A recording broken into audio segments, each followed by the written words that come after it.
Ես խոստանում եմ գտնել եւ դժվար։ Լևոն Տեր-Պետրոսյանի հետ կապված դուք Լևոն Տեր-Պետրոսյանի եւ Նիկոլ Փաշինյանի մոտեցումների տարբերության հետ կապված հայտարարություն էի կարել, բավականին քննադատվեց այդ առումով, ինչ կարող եք ասել։ Ասում են փորձել է Լևոն Տեր-Պետրոսյանին մաքրելու եւ հնարավոր կոալիցիա են տեսնում ընդդեմ Քոչարյանի։ Ես ասում եմ այնինչ կա քննարկումների առանցքում։ Դա զավեշտական է, դա ծիծաղելի է, որտեւ նախ Լևոն Տեր-Պետրոսյանը որևէ մեկի կարիքը չունի, եթե անհրաժեշտություն կա մաքրվելու։ Ինչ եք ուզում Լևոն Տեր-Պետրոսյանից, արդեն տևական ժամանակա չկա քաղաքականության մեջ։ 80 տարեկան Աստված ևս մի 10-20 տարի կյանք տար։ Այսինքն, եթե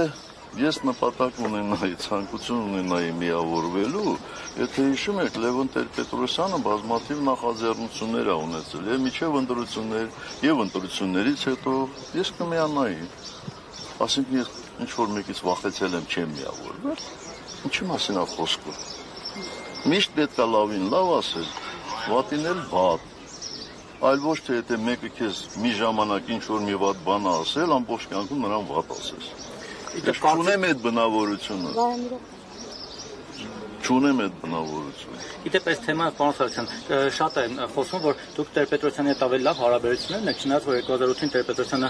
ձեր դեմ էր պայքարում, ինչ ասես ասում էր, քան երկրորդ նախագահի հետ։ Այսա ինչով է պարոնված։ Այս պահին։ Առհասարակ վերջին շրջանում, վերջին տարիներին։ Վերջին շրջաններից չգիտեմ, ես արդեն քանի տարի ես Լևոն Տեր-Պետրոսյանի հետ նույնիսկ հեռախոսով չեմ խոսել։ Այդ ով է հնարել։ Եվ հետո ինչու պետք է հակադրել իմ հարաբերությունները Լևոն Տեր-Պետրոսյանի հետ, իմ հարաբերություններին Ռոբերտ Քոչարյանի հետ կամ մեկ ուրիշի հետ։ Ասում են նույնիսկ աջակցում եք կամ ֆինանսավորում եք իրենց ընտրությունների ընթացքում լավ հարաբերություն, այսպես մամունում հրապարակումներ են։ Դե գիտեք, ես չգիտեմ դա ով է ասում, ով որ ասում է, երևի ինքը շատ ֆինանսներ ունի, եւ կարող է էլի sense արձախ ֆինանսները բան ասել։ Պարոն նախագահ, հնարավորությունները չունեն։ Բայց ասում մեծ թիմ է։ Պարոն նախագահ, ասում են։ Պարոն նախագահ, Ասում են ձեզ են ֆինանսավորում, դու դեռ ինչ որ թիմում աշխատում։ Պարոն նախագահ, թեև նշում եք, որ հավակնություն չունեք իշխանության, ամեն դեպքում կոնկրետ շրջանակներ հանրային ակնկալիքներ ունեն ձեզնից, ինչքան էլ կողքից հայտարարեն, թե հարց լուծողներ կան եւ այլն, հենց ուղիղ դեմքերով, այդ մարդկանց ակնկալիքները ինչպես պիտի արդարանան։ Այսինքն հենց ձեզնից են սպասում կոնկրետ լուծումներ։ Այդ մարդիկ ինձ համակրում են, որպեսզի ինչ անենք, որպեսզի մենք իշխանություն ունենք, իրենք էլ այդ իշխանությունից օգտվեն։ Չէ, մեզ այդպիսի մարդիկ պետք չեն։ Դրա համար մենք շատ հստակ հայտարարել ենք, որ իշխանություն չենք ուզում։ Պարզ քաղաքացիներ էլ կան, պարոն նախագահ, որոնք ակնկալում են, որ ձեր առաջնորդությամբ ինչ-որ լուծումներ կլինեն։ Եթե համակրում են, մենք պատրաստ ենք միշտ հանդիպել այդ համակրողների հետ։ Մենք պատրաստ ենք իրենց հետ խոսել, խորհրդակցել, մեր կարծիքն ասել։ Բայց երբ որ այդ համակիրների բանակը շատ մեծ կլինի, այն ժամանակ մենք կառաջարկենք մեր գաղափարակիցներից մեկին, ասենք, որ սիրելի ժողովուրդ, այս մեր գաղափարակիցը կարող է կառավարել այս հանրապետությունը, մենք էլ իրեն ծառա։ Ոչ թե ինչպես այդ ուժեղ խմբակցության պատգամավորներից մեկը ասեց, որ իբր ես ձգտում եմ լինել Հայաստանում Իվանիշվիլի, ինչպես Վրաստանում Բիձինա Իվանիշվիլին, ինչ ուղղակի, ինչ ասեմ, աբսուրդ է, էլի, աբսուրդ։ Այդ նման մարդիկ միշտ արտահայտում են, փորձում են ուրիշին վերագրել, այն ինչ որ իրանց հոգու խորքում է։ Դա ծիծաղելի է դա։ Երբ խոսեց համակիրներից, ուզում եմ նաև այն մյուս խմբի մարդկանց կամ քաղաքական գործիչների ասածները ուղղակի հարցնել դրա մասին։ Տեսեք, նաև այսպես են ասում, որ նախկինները, այսինքն Հայաստանի երկրորդ պաշտոնաթող նախագահներն ու գործող իշխանությունը իրար օդի ջրի պես պետք են, որովհետև այդ փոխադարձ վեճի մեջ ամրանում է Նիկոլ Փաշինյանը։ Նաև ասում են ինչու չեն հեռանում դաշտից թե գործողը թե նախկինները, որ նոր ուժեր գան եւ մարդիկ այլընտրանք ունենան։ Հեռանալու ընդհանրապես, որ հանրապետականը ոչ մի process-ի չմատնացի։ Դրա մասին մտածել եք, թե բացարձակ օրինակ։ Դրա մասին որ այդ ասածների մասին, թե հեռանալու մասին։ Երբ որ ես զգամ, որ ես Հայաստանի Հանրապետական կուսակցությանը դեռ եմ, ես վարկյան անգամ չեմ հապաղում, երբ որ ես տեսնեմ, բայց երբ որ ես ինքս տեսնում եմ, իմ ընկերների վերաբերմունքն եմ տեսնում, ես դա ուղղակի տմարդի արարք կհամարեի, եթե հիմա գնայի մեր տանը նստեի։ Գիտեք, ես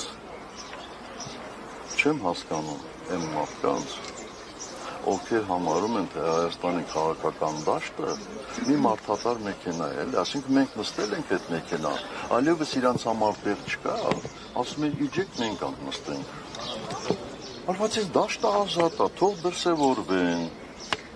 թող համախոհներ ձեռք բերեն, թող համակիրներ ձեռք բերեն, թող իրանց խելացի խոսքերով մարդկանց գրավեն դեպի իրենց ով է խանգարում։ Եվ այդ ասողներն ովքեր են, ես մի անգամ դրանք անդրադառնամ, էլի ոտի վրա չանդրադառնամ։ Իրանց գնահատականները գտնամ։ Ես եմ ձեզ շնորհակալ, բայց ես կարծում եմ դուք պրոստի ձեր հարցերը ուղղակի, ձեր հարցերը սպառում եք, որտեղ ինչպես տեսակ դեռևս դատեր են ունենալու, էլի կապ։ Եթե նեղություն չլինի գալու եք։ Նախագահ ներողություն ասելիս չեք նախատեսում։ Ոչ, ես մի ուրիշ ձև կընտրեմ։ Մի ուրիշ ձև կընտրեմ, բոլորդ։ Դուք այլ Ոչ միայն դուք, ձևաչափով հարցերի այլ նաև ձեր ամբողջ շրջապատը հնարավորություն կունենա ինձ հարցեր տալու։